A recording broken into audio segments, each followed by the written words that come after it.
the way this young lead. Drinking on sir, can't sleep. Drinking on sir, can't sleep. BG, that's the way this young lead. Drinking on sir, can't sleep.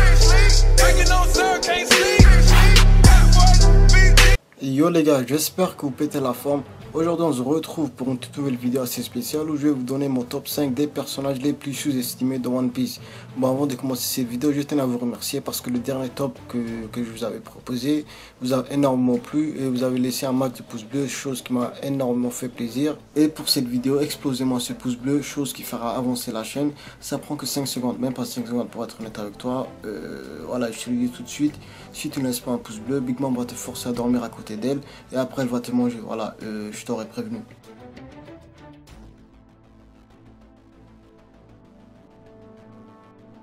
Bon, dans ce top, je vais vous donner 5 personnages qui, selon moi, sont sous-estimés par la communauté One Piece. Et bien sûr, les gars, n'oubliez pas, ce top reste subjectif, mais tu peux me donner le tien en laissant un commentaire. À la 5e place, c'est Nami. Oui, je sais ce que vous allez me dire. Nami est très faible comparé au Monster Trio. Ça, on est d'accord à 100%. Mais Nami est devenue très puissante comparé à la personne qu'elle était avant.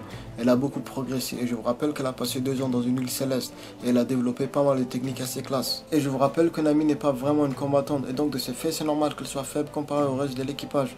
Mais comparé à beaucoup d'autres personnages de One Piece, elle reste très puissante. À la 4e place, c'est Corazon. Bon, Corazon lui-même n'est pas un personnage très puissant. Ça, on est bien d'accord. Mais il a quand même réussi à s'infiltrer en se faisant passer pour un mec muet, et ça depuis des années. Ses compétences au niveau de l'infiltration est vraiment au top. En plus de ça, son fruit du démon qui est le Nagi Nagi no Mi permet à l'utilisateur de ce fruit du démon de créer un chant insonorisé. Dans le chant insonorisé, personne ne peut entendre ce qui se passe à l'extérieur de ce chant. Et c'est pareil pour ceux qui sont à l'intérieur.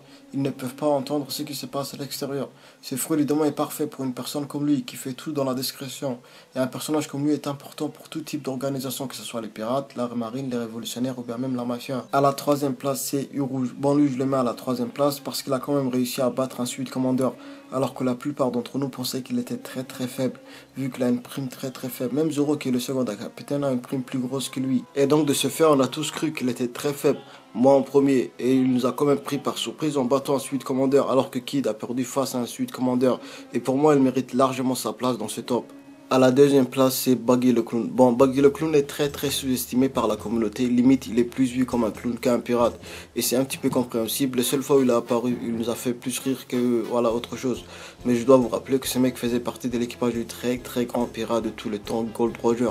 Bon voilà, jusqu'à maintenant, Buggy le Clown ne s'est pas battu sérieusement. Et c'est pour ça qu'il est très sous-estimé par la communauté. Mais encore une fois, je vous rappelle qu'il est actuellement à Shichibukai. Et sa flotte est énorme. Comme je l'ai déjà dit, il faisait partie de l'équipage de Gold Roger. Son expérience en tant que pirate est énorme. Certes, il est un petit peu débile, ça c'est vrai, mais ne le sous-estimez pas. À la 1re place, c'est notre mytho préféré, Usopp. Usopp était très faible auparavant, c'est pour ça que tout le monde le considère très faible d'ailleurs. En fait, Usopp ne dispose pas d'une grande force physique, comme par exemple Zoro ou bien Sanji.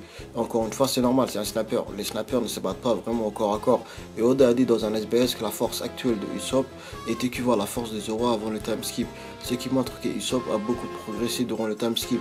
Et je vous rappelle qu'il a développé le haki de l'observation, et pour un sniper, c'est vraiment primordial d'avoir un tel pouvoir.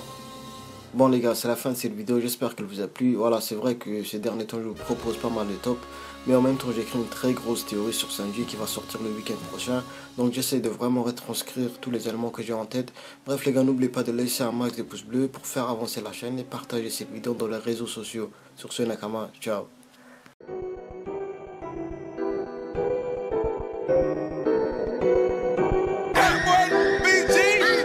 That's the way this young lead.